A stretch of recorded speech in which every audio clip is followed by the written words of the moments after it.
Hello friend, welcome to this session on time, speed and distance.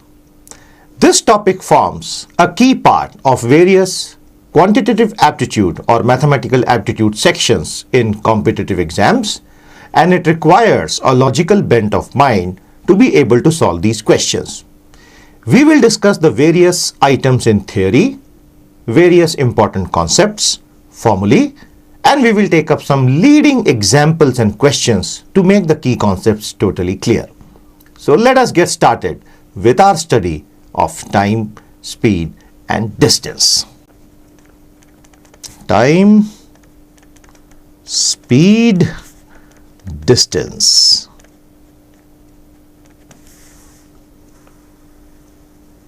As I said, a very interesting topic. Let us assume that a car is moving from Delhi to Bombay. Delhi is a fixed point and Bombay is a fixed point, and this is a moving object that is traversing the distance from Delhi to Bombay. Three quantities arise: the time that this car will take to cover the distance from Delhi to Bombay, the distance itself, and the speed with which this object was moving. So let me draw a simple diagram to explain the relation between these three quantities. So here is Delhi and here is Mumbai.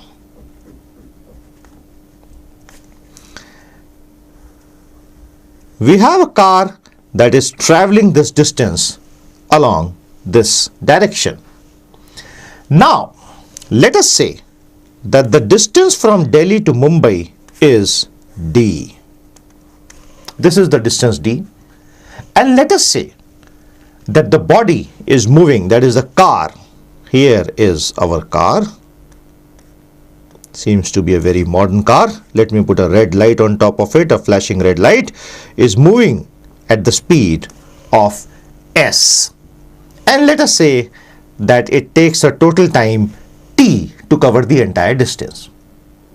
Now we know that speed of the object is always equal to distance upon time. So let me elaborate this formula to make it crystal clear. Speed of the body or the object is equal to distance covered by the object upon time taken to cover the distance.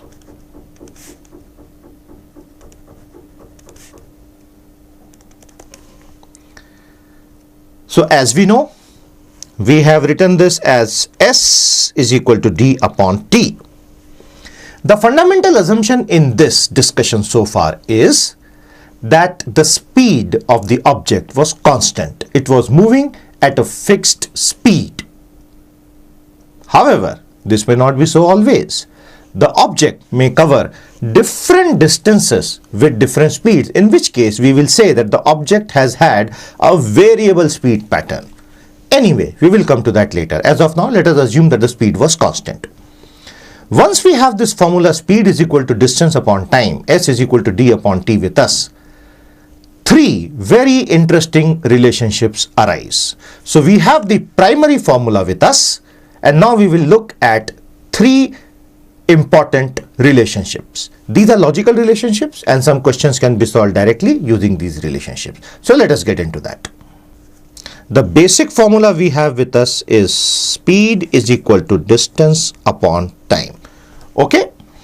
Now, I have already told you that this speed here S was fixed. It was not variable over this distance T, for which it took a time of T. So now let us see the three derivations.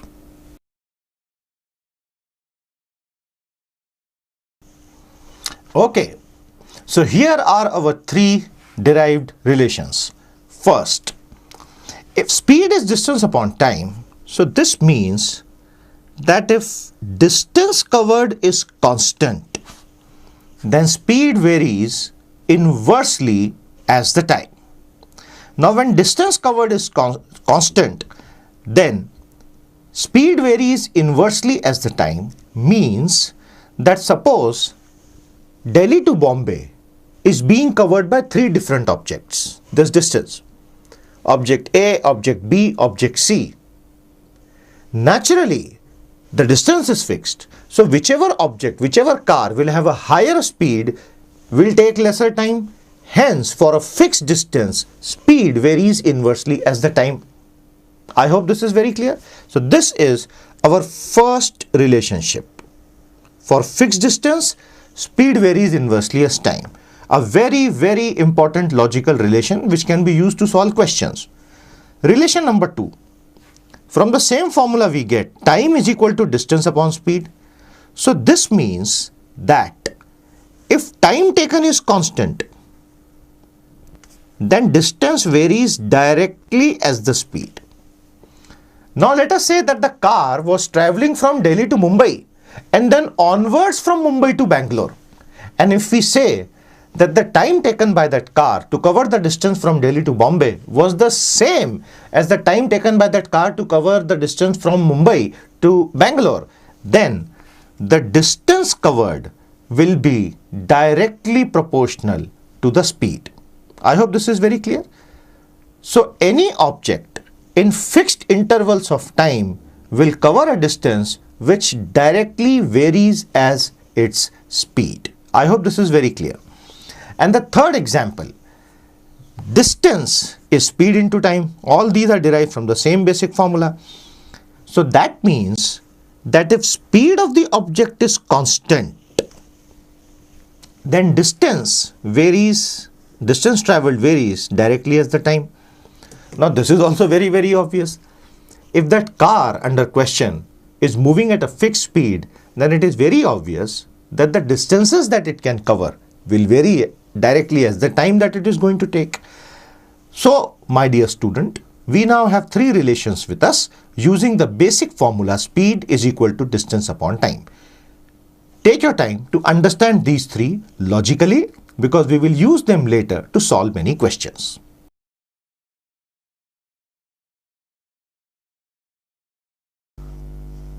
We discussed earlier the difference between uniform speed and variable speed. Let us again understand that at a greater length. Uniform speed. If an object covers equal distances in the same time intervals, then we say that the object has a uniform speed. Howsoever small those distances may be and howsoever small the time intervals may be. Whereas if this is not so, then we say that the object has a variable speed.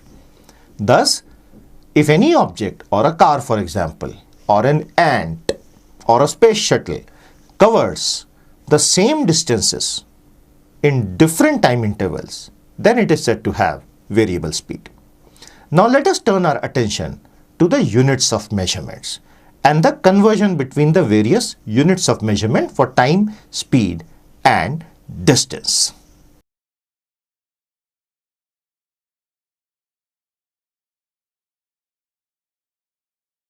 Time can be measured in seconds, minutes, or hours. Seconds is denoted by S, minutes by MIN, and hours by HR or H. Distance can be measured in meters, M, kilometers, km, or miles.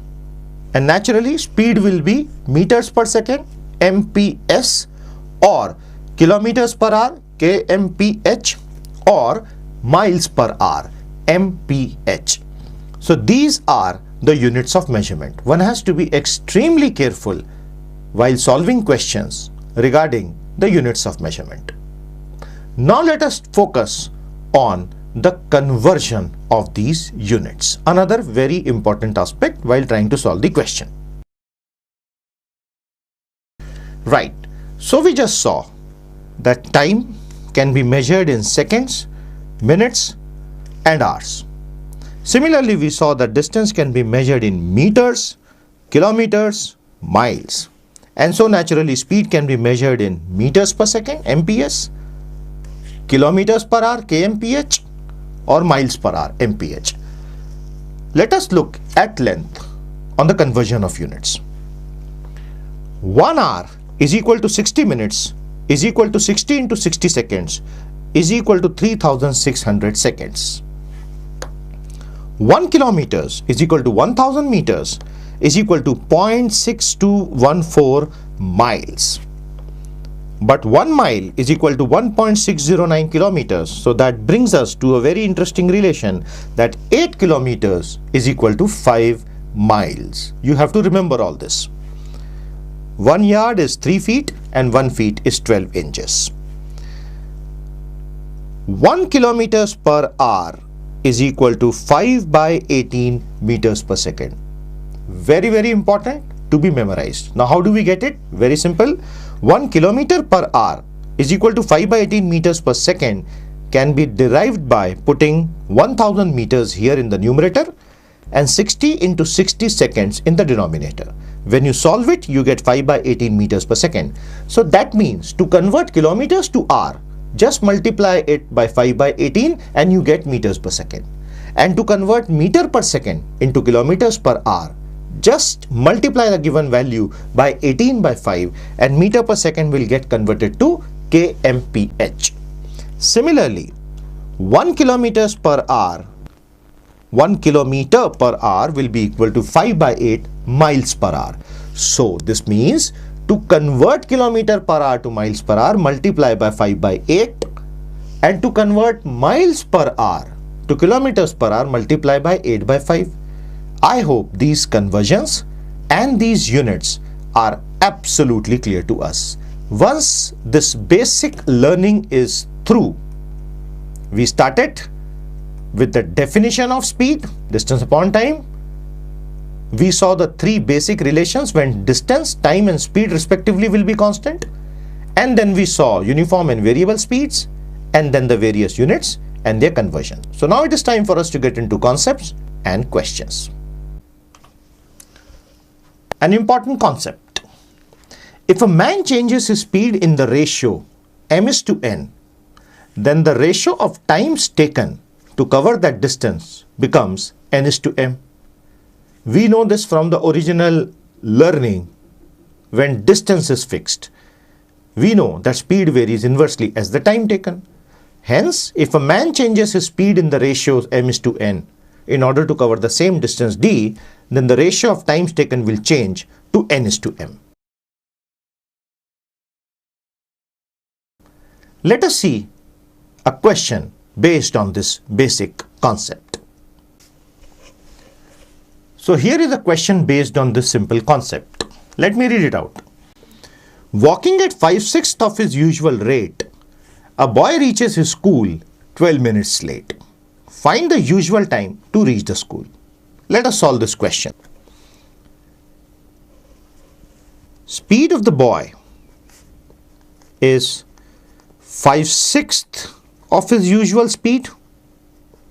So using the concept that we have just studied, we know that time taken by the boy will be 6 by 5 of the usual time taken, which basically means 6 by 5 of the usual time, which means 5 by 5 of the usual time, which means 1t, plus 1 by 5 of the usual time. So actually 1 by 5 of the usual time is the extra time that we are taking now, because our speed has gone down by 1/6. 5 by 6 is our speed, and that has resulted in this 1 by 5 of extra time that we are now taking to reach the school. So this means that reaching 12 minutes late is covered by 1 by 5t. This is the extra time we are taking. That's why we are late, and that late amount of late is 12 minutes. So this means that under normal circumstances, the time I would have taken would be 12 into 5, which is 60 minutes. Thus, when he goes at his usual speed, he takes 60 minutes to reach the school, hence solved. If you practice this properly, you can solve this question mentally. Speed has become 5/6, so time will become 6 by 5. 6 by 5 is 5 by 5 plus 1 by 5. 1 by 5 is 12, so 1 will be 12 into 5, 60. That's the answer. Can be solved mentally in 10 seconds with some practice. Let us see one more question on the same concept. Here is the second question. Walking at 13 by 11th of her usual rate, a girl takes 3 minutes less to reach her school. Find the usual time taken by the girl to reach the school. Let us solve this again. In fact, since we have already solved a question on this concept, can you solve this question mentally? Look at the screen. If she is going at 13 by 11th of her usual speed, it means the time taken will be 11 upon 13th of the usual time. That means 2 by 13th of the usual time less. That means 2 by 13 will be 3. So that means twice the time will be 39. So that means the regular time will be 39 by 2, which is 19.5 minutes. We have just solved it in less than 15 seconds. Let us write and solve. The speed is 13 by 11 of the usual speed. So this means that the time this girl is going to take, she's a very sincere girl, she's walking faster than usual. It seems there's an important class today or some exam. So the time she is going to take will be 11 upon 13th of the usual time. So this means 11 upon 13 of the usual time will be usual time minus 2 by 13th of the usual time. 13 by 13 is 1, that is t. So again, we reach the same logic that this increase of speed to 13 by 11 has led to a saving of time of 2 by 13t, just like the previous example. So 2 by 13th of the usual time taken was 3, because that's how early she reached, which can now be easily solved. So t is equal to 3 into 13 divided by 2, which will be 39 by 2, which is 19.5 minutes. So this means that she reached normally in 19.5 minutes. So what was the concept we have seen? We saw this basic concept here. If a man changes his speed in the ratio m is to n, then the times taken change in the ratio n is to m. And then we saw these two questions, question 1 and question 2, based on this concept. We can now move on to the next concept in time, speed and distance.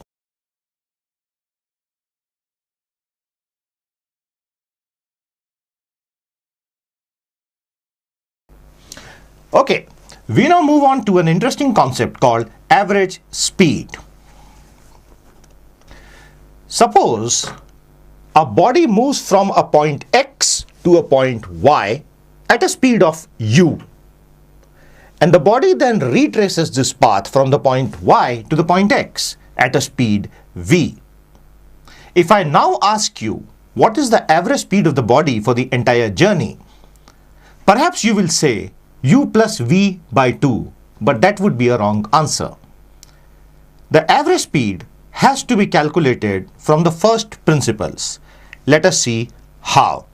We will then have a formula, a handy and a ready formula for use in all such questions. So as I said, here is a point x and here is a point y. A body moves between these 2 points, which are located d units apart. Let us say that the body, which can be a car or a man or a plane, covers the distance x to y at a speed of u, could be meters per second or kilometers per hour or miles per hour, doesn't matter as long as both sides is the same, and then retraces the same path at a speed of v. We now need to calculate the average speed for this entire exercise, this entire journey. So let us begin. We know that speed is equal to distance upon time. Distance traveled upon the time taken to travel that distance. This means that average speed for a journey will be the total distance traveled upon the total time taken to travel that distance. Now, if this is the case, then we know that the total distance traveled will be d plus d. X to y is d and y to x is d. And the total time taken is t1 plus t2. Now, what is t1? The time taken to go from x to y. Okay. But we know that time is distance upon speed. So, t1 will be d upon u. And by the same logic, t2 will be d upon v. So, this will now help us calculate the average speed. In this formula, I just substitute and I get 2d upon d by u plus d by v is the average speed. So, we will now simplify this. The moment I simplify this, I get average speed will be equal to 2d upon dv plus du. I will take uv to the top, d will be common, v plus u. I will simplify and the final answer is 2uv upon u plus v. So, the formula for average speed that we have just derived is equal to 2uv upon u plus v, where we know that u and v are the speeds with which a fixed distance has been traveled. So, take a look at this derivation once again. And remember, this is average speed, which is a derived quantity. So, u plus v by 2 will be a wrong way of calculating it. I hope this entire derivation is correct. And I also hope that you have understood the same logic can be extended to 3 legs of a journey or 4 or 5. It doesn't matter. Let us take up a question to understand this formula better. Okay, so here is the question. A farmer goes around an equilateral triangle-shaped field at speeds of x, y, and z kmph on the first, second, and third side respectively, and reaches back to the starting point. What's his average speed for the whole journey? Now we need to solve this very simple question using the understanding of average speed that we just developed. Let's have a look at the screen. This is the derivation of a formula. I hope you remember that. We just did it. So instead of a journey of 2 legs, I will now make it a journey of 3 legs. And the same derivation will help us. Here is the field, which is basically an equilateral triangle. Let me give ABC as the names to the vertices, that is the ends. Now, because it is an equilateral triangle, the 3 sides are mutually equal. Let us say the length of each side is d units. Once again, it can be meters or kilometers, doesn't matter as long as all of them are in the same units. So you have d, d, d. It is given to us that the farmer moves along AB at a speed of x, along BC at a speed of y, and along CA at a speed of z. And now we are asked to calculate his average speed for the whole journey. So let us get started. Average speed of the whole journey would be total distance upon total time taken,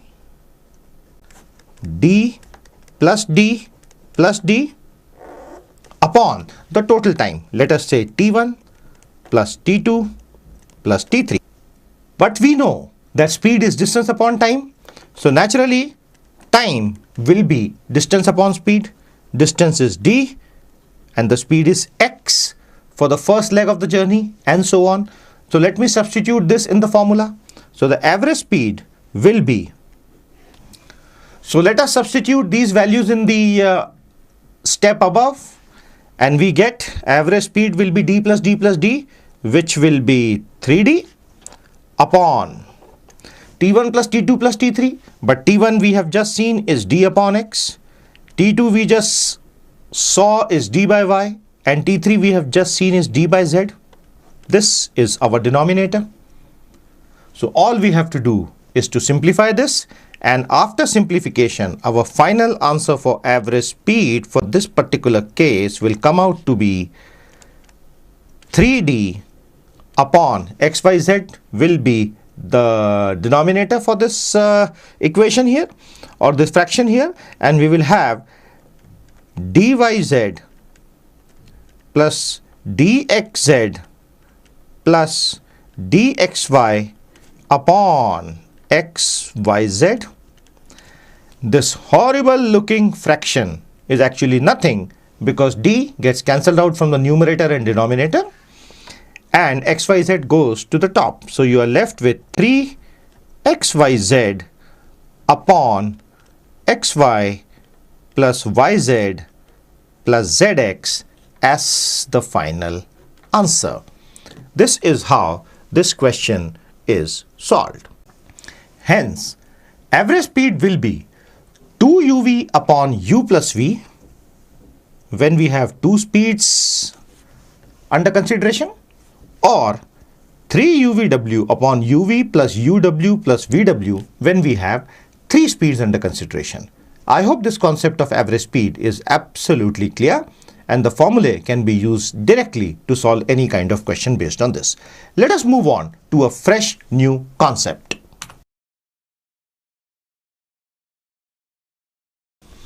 Okay, here is the new concept. If two persons start at the same time from 2 points A and B towards each other, so a person starting from A towards B and a person starting from B towards A at the same time, and after crossing each other, there will be some point at which they will meet, they cross each other, and after crossing each other, they take x and y hours in reaching B and A respectively. Then we have a formula that speed of the first upon speed of the second will be under root y by x. Here is the formula.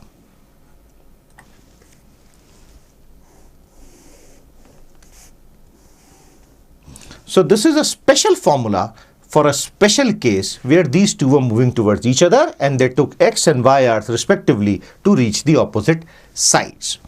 Let us take a question to illustrate the usage of this simple concept and formula.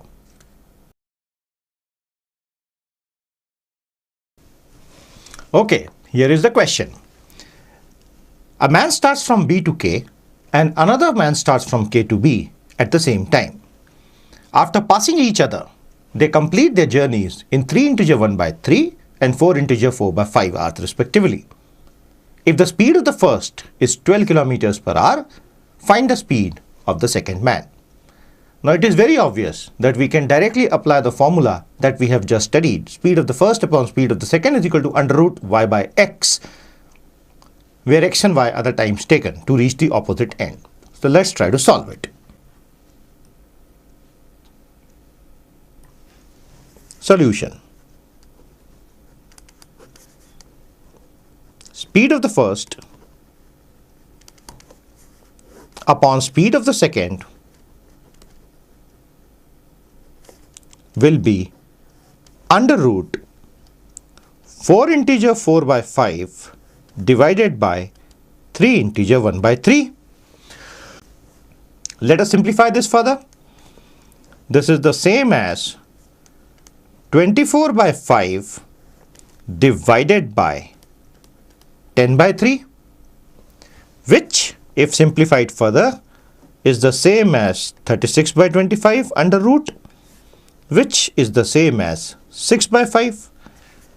But we know that the speed of the first man is 12. So 12 upon speed of the second man will be 6 by 5, which means speed of the second man, which is the unknown, which we are out to find, will be 12 into 5 by 6, which will be 60 by 6, which will be 10 kmph as the answer. So this is our answer, which we obtain by a direct application of the formula that we had studied here. I hope this formula and this illustrative example both are clear. Now you can very well ask me how this particular formula was derived. Would you be interested in quickly seeing the derivation of this formula? Okay, let me show you how this formula was derived in the first place. So we are out to derive the formula that we have just studied and used.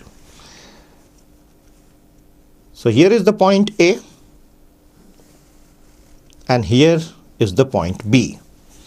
Let us say the first body moves from A to B at a speed of A. This is small a.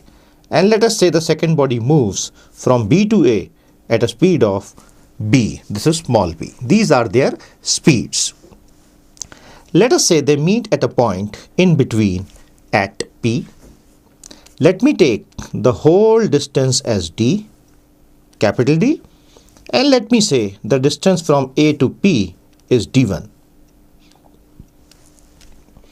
So now we have to derive the formula that speed of the first body, which was moving from A to B at a speed of A, divided by speed of the second body, which was moving from B to A at a speed of B, will be equal to under root y by x, where y hours is the time it has taken to cover P to A, the second body, and x hours or x units of time, doesn't matter, is the time that this body took to cover the distance P to B.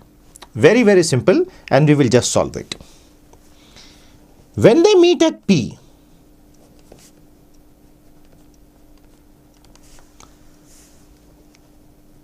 times are equal.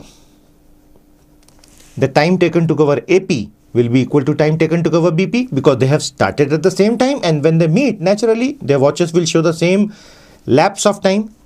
So this means that T1 is equal to T2 when they meet at P for the first time, which means D1 upon A will be equal to D minus D1 upon B. Okay, this is our first equation, which we can now rewrite as D1 upon D minus D1 is equal to A upon B. Let us just write it and keep it with us. Now, once they have met at P and they have moved on to their respective destinations, then we know that the time taken by the second body to cover the distance PA at the speed of B units will be D1 upon B, but this time is given to us as Y. I hope you know that. That was the statement. That was the original concept statement. And by the same logic, the time taken by the body to cover the distance PB at a speed of A will be equal to D minus D1 upon A, but that is given to us as X. Just divide this by this. So that gives us D1 upon B upon D minus D1 upon A is equal to Y by X. So this value of D1 upon D minus D1 can be directly used from here, equation 1. This is our second equation. So to simplify this, second equation is now rewritten as D1 into A upon D minus D1 into B is Y by X. But we know that the value of d1 upon d minus d1 is actually a by b. Just put that value here into this expression, substitute it. So that will give us a upon b into a upon p, this already exists here, will be y upon x. And this is precisely what we were looking for. So this now gives us a square upon b square is equal to y upon x, or speed of first upon speed of second is equal to under root of the times taken to cover that distance in the opposite directions. And this is our formula which we used on the last page, hence proved. I hope this derivation is completely clear to you. The reason I took up this derivation is conceptual clarity. You can derive any formula. For a competitive exam, it is advisable to remember formulae which can be applied directly. But not all questions will have direct applications. And so, my advice to you is to always be ready to derive anything quickly. It always helps. Let us move on to the next concept.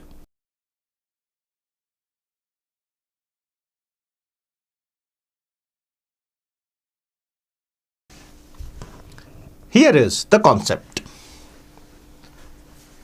If a body moves at an average speed of v1 kmph to cover a distance of d kilometers without stopping, and moves at an average speed of v2 kmph to cover the same distance with stoppages, one or more, then the stoppage time per hour is given by v1 minus v2 upon v1. A very nice and elegant formula we have, with the help of which a certain type of question can be solved directly. Let us see one such question.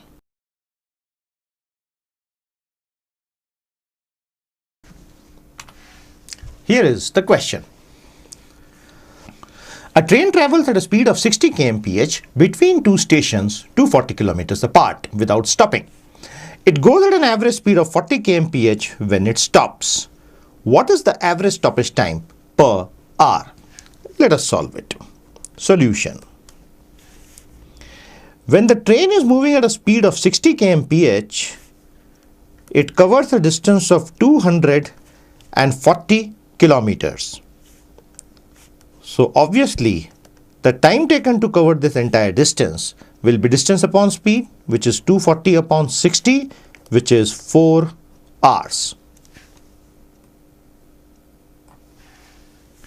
Now the same train, when it is moving at 40 kmph, covering the same distance, will now require 240 upon 40, which is equal to 6 hours. So it is very obvious that earlier I took 4 hours and now I am taking 6 hours. So the difference of these two times which have been taken, which is 2 hours, will be my total stoppage time. But this stoppage time has happened over a total time of how many hours? 6 hours. And so my answer has to be 2 by 6, which is 1 by 3 hours per hour is my stoppage time. This is the answer, which is 20 minutes per hour. I am stopping. Instead of solving it this way, if you wish to apply the formula that we have seen a little while ago, then you can apply it directly. Let us see. Using the formula, we get V1 minus V2 upon V1 as the answer. V1 is 60, V2 is 40, V1 is 60, which is 20 by 60, which is 1 by 3 hours per hour. Bingo, we have the right answer. So whichever way you wish to use it, do it. It won't take much time either ways. I hope that the concept and the illustrative question both are clear. So let us move on. Okay, now to revise everything that we have done, let us take a simple test of 10 questions which we will call quick questions. Here they are on the screen. Just take a quick look at the 10 questions and then we will take them up one by one. 1, 2, 3, 4, 5, 6, 7, 8, 9 and 10. So let us get started with the very first one. Question number 1. What's the length of a bridge which a man riding at 15 kilometers per hour can cross in 5 minutes? Now we know that distance is equal to speed into time. Now in this case, what are we asked to find? Distance, which is the length of that bridge. What is the speed given to us? 15 kmph, kilometers per hour. What is the time given to us? 5 minutes, which is 5 by 60 hours. So the moment I solve it, 15 and 64, 5 by 4, which is 1.25. And what will be the unit? Kilometers. Hence our answer is 1.25 kilometers. I hope this is clear. We come to question 2.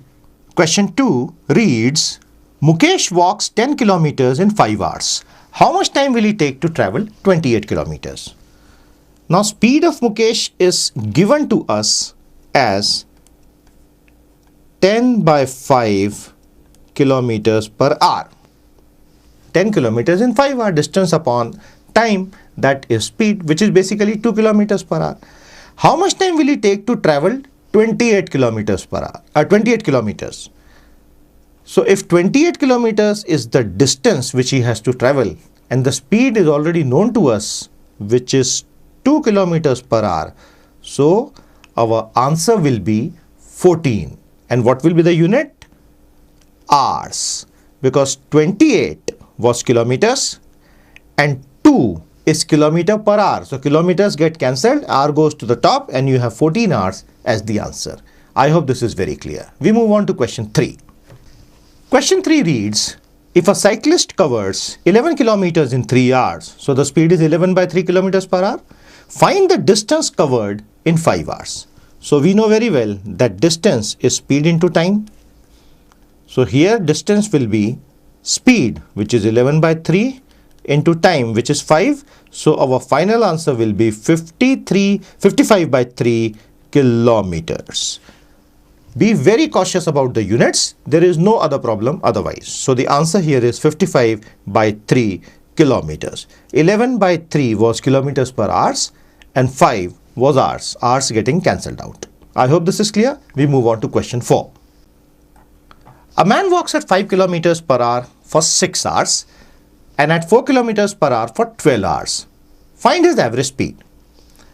Now your natural inclination will be to directly apply the formula 2uv upon u plus v, because that is what we have studied.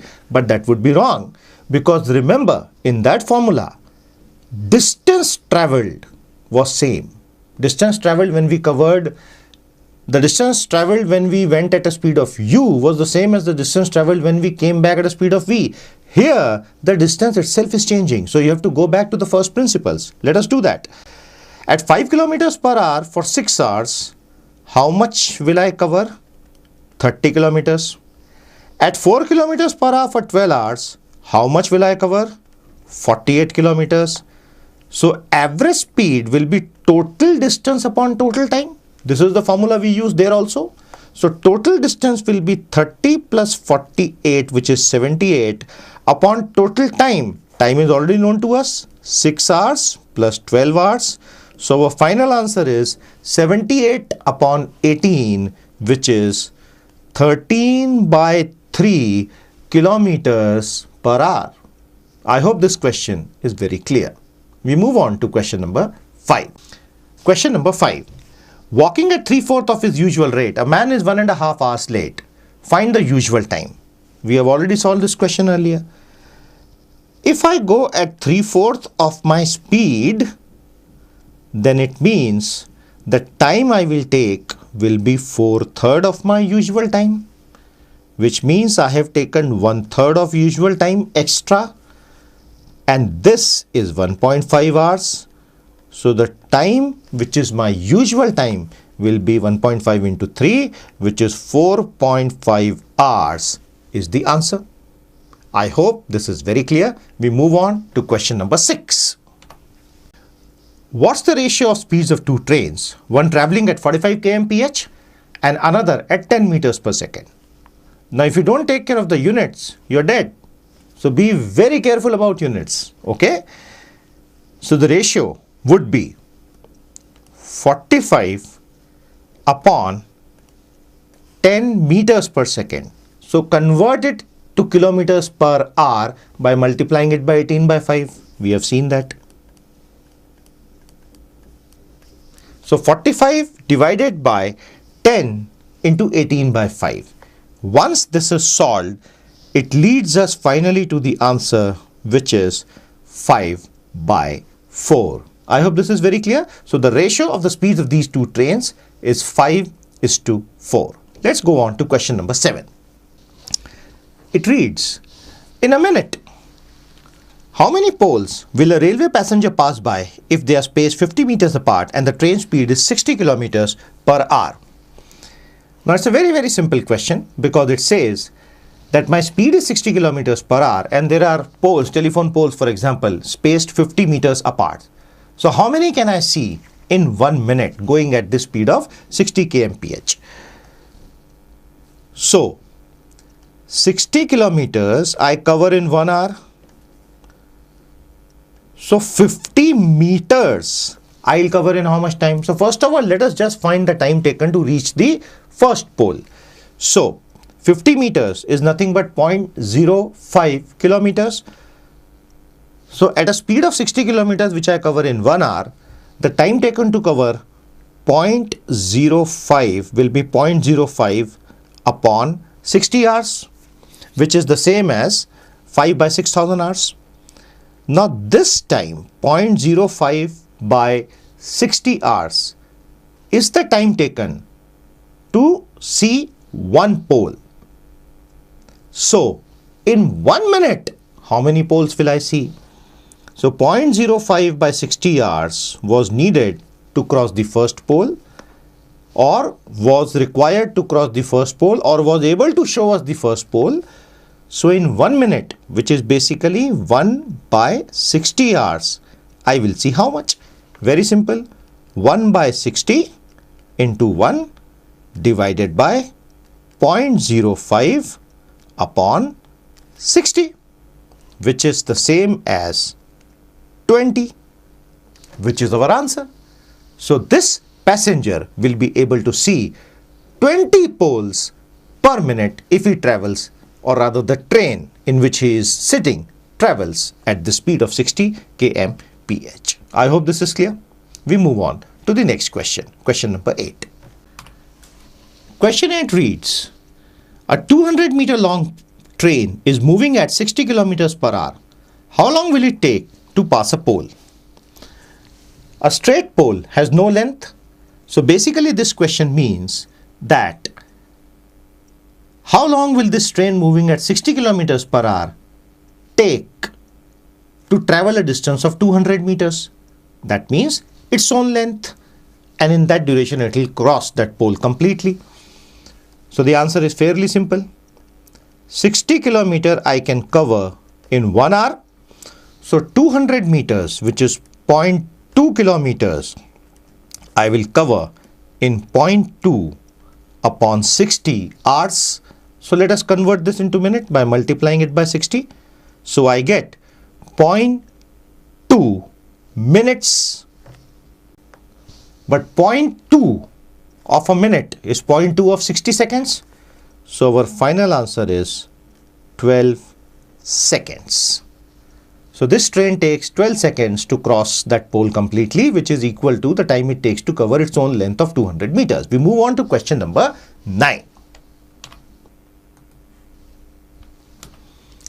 A 180-meter long train, that's question 9, is moving at 54 kmph. How long will it take to pass a tunnel 720 meters long?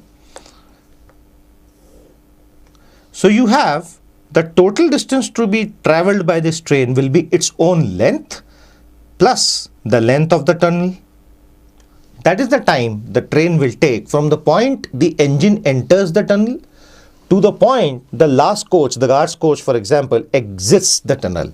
So the total distance to be traveled will be the length of the tunnel plus the length of the train, which is 180 plus 720 meters, which is 900 meters. So the question basically now becomes, how much time will a train traveling at 54 kmph take to travel a distance of 0.9 kilometers? So time is distance upon speed. So our answer is 0.9 upon 54. So 0.9 upon 54, if you solve it, this is 0.9 kilometers and 54 is kilometers per hour. So in hours, just convert it to minute multiplied by 60, 60 by 54, which is 10 by 9. This is 0.9. So that will give you 1 minute. And the answer to this question is 1 minute. Just simplify and you will get 1 minute as the answer. The last question of our quick question series, question number 10. Here it is. It reads, a train running at 30 meters per second takes 30 seconds to cross a platform 600 meters long. What's the length of the train? Very simple. So the solution is fairly simple. The platform is 600 meters long and let us say the train's length is x. So it is obvious that 600 meters plus x meters divided by, this is the total length or the distance that the train has traveled. Distance upon time will be speed. The time it took to cover this was 30 seconds. So 600 plus x meters upon 30 seconds is actually the speed of the train. That is 30 meters per second. So 30 into 30 is 900. So this will give you x will be equal to 900 minus 600, and that means the length of the train is nothing but 300 meters. So that takes care of all these 10 quick questions. Let's go through them once again. We saw these 10 questions, which was a very good revision of everything that we have studied so far. And before I move on to some leading questions again, you can now revise all these 10 and try practicing to solve these questions mentally. Okay, I hope this is clear. So let us now get down to some more questions. So here is a question. Ramesh travels 600 kilometers to reach home partly by train and the rest by car. He takes 8 hours if he travels 120 kilometers by train and the rest by car. But he would take 20 minutes more if he travels 200 kilometers by train and the rest by car. Find the speeds of the train and the car. And we have been given 4 options as well. Here is the solution. What is the total distance given to us? 600 kilometers to reach home partly by train and the rest by car. Now remember, the distance given to us is 600 kilometers and this is the distance to his home. So this is fixed. In the first case, he takes 8 hours and in the second case, he takes 20 minutes more. So that is 8 integer 1 by 3 hours, 8 hours and 20 minutes. So it is very obvious that the equations will be formed in terms of time. Now we know time is distance upon speed. So let us try to form the equation for the first condition. Partly by train and the rest by car. Let's say the speeds of the train and the car be x and y kmph respectively. So our first equation would be 120 upon x, this is the time taken when he travels by train, plus the balance is 480 by y because total is 600. So 120 gives you 480 by y will be equal to 8. I hope this is the first equation and this is clear to you. Similarly, 200 upon x, because in the question he says if he travels 200 kilometers by train, in that case the time taken to travel by train will be distance upon speed, which is 200 by x, plus 400 by y will be equal to 8 integer 1 by 3, which is 25 by 3. This is the second equation. I hope this equation is also very clear to you. Now we have to solve these two equations and we are given 4 options. If you are very smart working with options, one by one you can try to fit in the values using the options and see if things fit. Let us try the first option. Directly we will try to fit in the first option. X is 30 and y is 40. If I put 30 here in this equation and 40 here in this equation, I get 120 by 30, which will be 4, plus 480 by 40, which will be 12. So you have 4 plus 12, which is definitely not 8. So option 1 is wrong. Take option 2, 60 and 80. 120 by 60 is 2 and 480 by 80 is 6. 2 plus 6 is 8. The first equation is satisfied. So the answer is 2. You can also try the same values with second equation. 200 by 60 plus 400 by 80. And you will definitely get 25 by 3. So answer is option 2. In case you do not wish to work backwards from options, then let us try to solve these two equations. We will try and eliminate x from here. 120 and 1200. So the LCM will be, and 200, sorry. So the LCM will be 1200.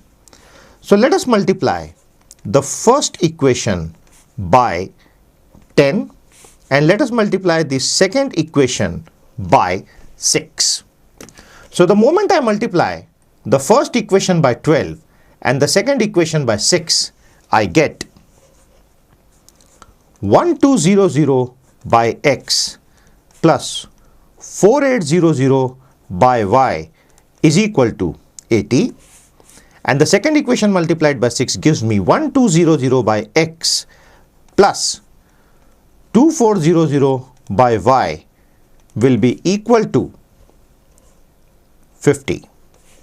I hope this is very clear to you. Now we have to solve these two equations. Just subtract, and the moment you subtract, this directly get cancelled out. And here you are left with 2400 by y is equal to 30. And so y will be 24 upon 30, which is equal to 80, which is what the option number 2 gives you. So you don't need to calculate for option the speed of x because it's 60. Just look at the option and get it. Hence our final answers are x is equal to 60 and y is equal to 80. I hope this solution is very clear. You can once again have a look at the complete solution here. This is a good question and we have seen how to solve the question working backwards from the options as well as working directly using the two equations. I hope this is very clear to you. Now we move on to the next question. Excluding stoppages, the speed of a mobile is 63 kilometers per hour and including stoppages, it is 36 kmph. The number of minutes per hour for which the mobile stops is. Here is the solution. Initially, the speed of the bike was 63 kmph and later on the speed of the bike became 36 kmph. Here, there were no stoppages and here there were stoppages. So this means that if I take the difference, this is the distance in kilometers which is covered extra when I am moving at this speed. So the difference being 27 kilometers, this is the distance which is covered extra when I do not stop.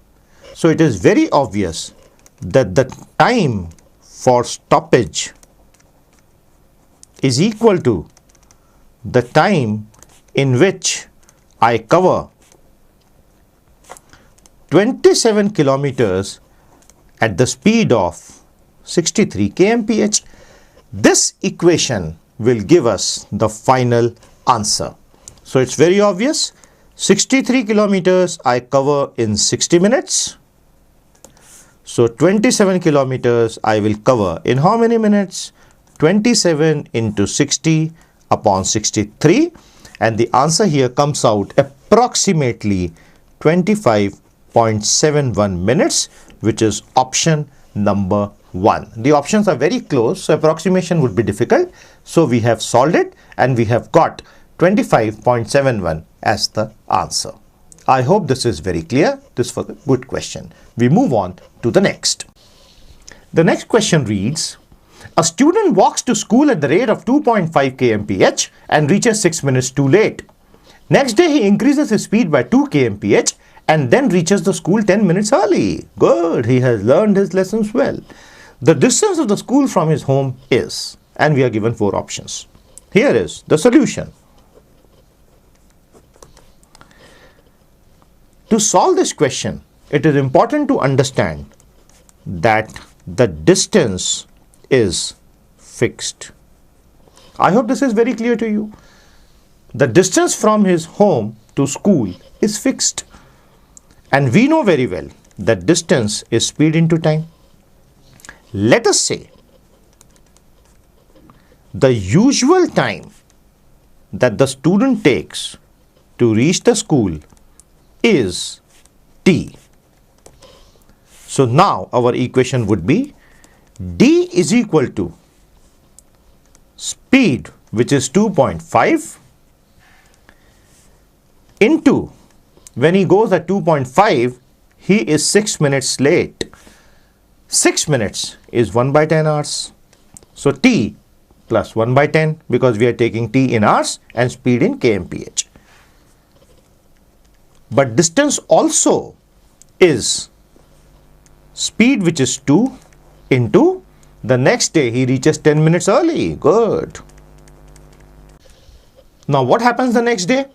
The next day he increases his speed by 2 kmph. So now the distance is fixed. 2.5 goes up by 2, becomes 4.5, and he takes 10 minutes less. So that will be t minus 1 by 6, because 10 minutes is 1/6 of an hour. All we have to do is compare these two equations now. And when I compare and solve these two equations, I can easily get the value of t, which will be 1 by 2 hours. But that is not the question. The question is, what is the distance? So all I need to do is substitute the value of t in either this or this. So let us substitute this in the first equation and we get d will be equal to, this has moved down, let me take it slightly up, d will be equal to 2.5 into 1 by 2 plus 1 by 10. So that will be 2.5 into 6 by 10, and that gives me the value of d finally as 1.5 kilometers, which in our option was option number 1. This is the answer. I hope the solution is absolutely clear to you. A very, very elegant and simple solution based on fixed distance. Okay, so let's move on to the next one.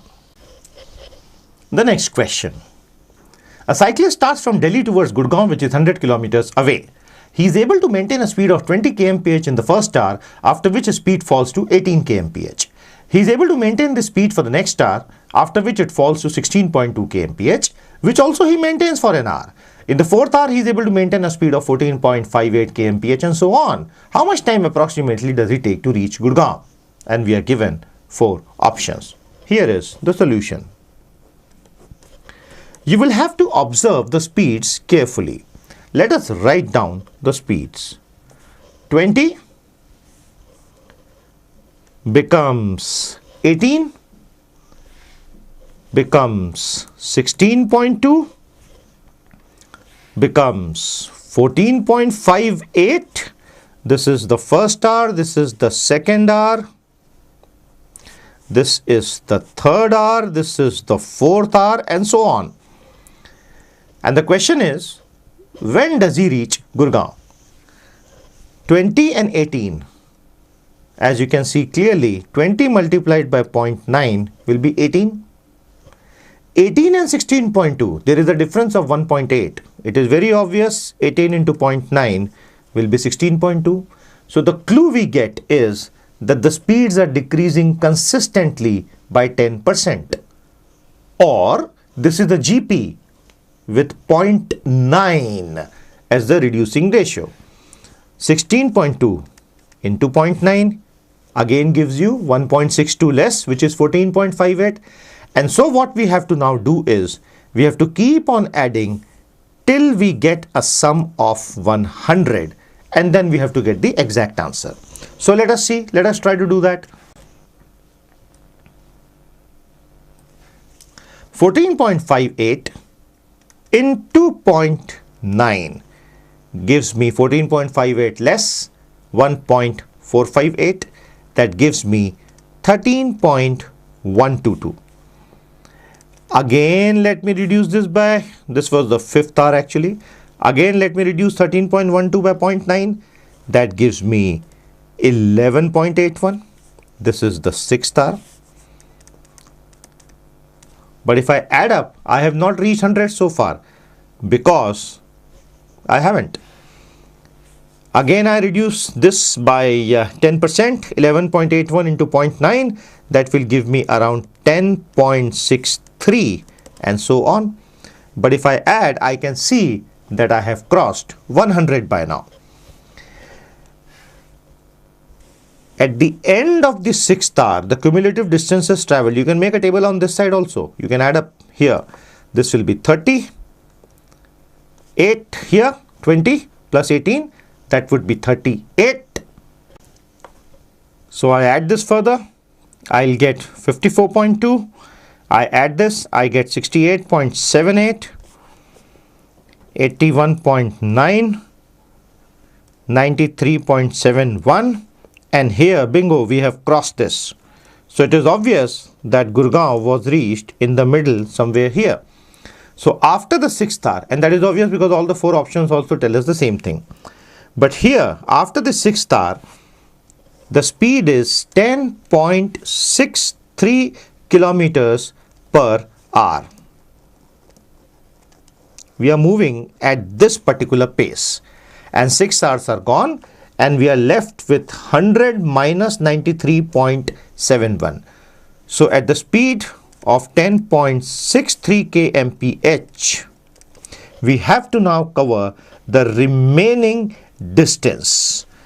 If you calculate it, that value will come to be around 36 minutes. That is our answer. So this is a slightly clerical question because values had to be added up, but there is no other way of solving it. An approximation cannot work here because all other options are also 6 hours and something. Had it been 5 hours or 7 hours, then the only option with 6 hours would have been correct. But here you will have to actually calculate that once you are at 93.71, then the balance distance that you have to cover, which is 6.29 kilometers at a speed of 10.63, will take 36 minutes. I hope this is absolutely clear. We move on to the next question. Okay, the question reads, A and B start at the same time from L and M to go to M and L, a distance of 42 kilometers. Their speeds are 4 and 3 kmph respectively. They meet at a point N, then go to M and L, and return and meet at D. Find the distance Dn. Here is the solution. This is L and this is M. A is starting from here and B is starting from here. The total distance is given to us as 42 kilometers. He says that their speeds are 4 and 3. First, they meet at N. Let us say this is N. Now I have drawn N slightly closer to M because A is faster. They have met at N, then they reach M and L and return and meet at D. Let us say this is D. So the question is, what is the value of dn? dn is to be found. This is the question. Not too difficult. Let's get cracking. When they meet for the first time, we will have to remember that the total distance traveled is equal to ln plus mn, which is actually the whole distance, 42. Then they go to m and l. So that means they again cover a distance of how much? 42. And then they return and meet at D. So that means they have again covered a distance of how much? 42. So that means when they meet at D, the distance traveled by both of them together has been 42 plus 42 plus 42. We have just seen that. And the total distance they have traveled has actually become equal to 126 kilometers. So I hope this is very clear. Now, so when A meets B at N, the times they have taken to travel are the same, and we know by the basic principle that when the time taken is the same, then the distances covered vary directly as the speed. And so that means the distance covered by A when he meets B for the first time at N will be 4 upon 4 plus 3. This is the ratio of their speeds, 4 and 3. 4 upon 4 plus 3 into 42. Total distance has been broken down into these two quantities. So the distance traveled by A, which is actually equal to ln, is given by this equation, 4 by 7 into 42, which is 4 into 6, which is 4 by 7 into 42, which is ln, and which comes out to be equal to 24. So ln is 24. The moment we know that ln is 24, we know the value of mn. Perhaps we may not need it. When B meets A at D, the total distance traveled by B till that time, we know that together they have covered 126. So how much would B have covered when he meets A for the first time at D? Ratio of their speeds, 3 upon 4 plus 3 into 126. So this gives you 54 kilometers. But we know very well that this 54 kilometers, which is the distance traveled by B, is actually equal to ml plus ld. But ml is already known to us, which is 42. So this means that the value of ld is now known, and ld is 54 minus 42, which is equal to 12 kilometers. So ld is known to us, which is 12. If you look at this diagram here, we have just found out ld, which is 12. But remember, we had already found out the value of ln, the distance traveled by A when he met B for the first time, which was 24. So the difference is 12, which is what we had to find out. And the answer is 12, which is option 2. I hope this solution is very clear to you. This is how we have solved it using the first principles. And the final answer is option 2, which is 12. So that, my dear friend, was the complete session on time, speed and distance. I hope you enjoyed it. Revise it thoroughly. Get your concepts in place and try to solve questions mentally wherever possible. I wish you all the best in application of whatever you have learned. All the best.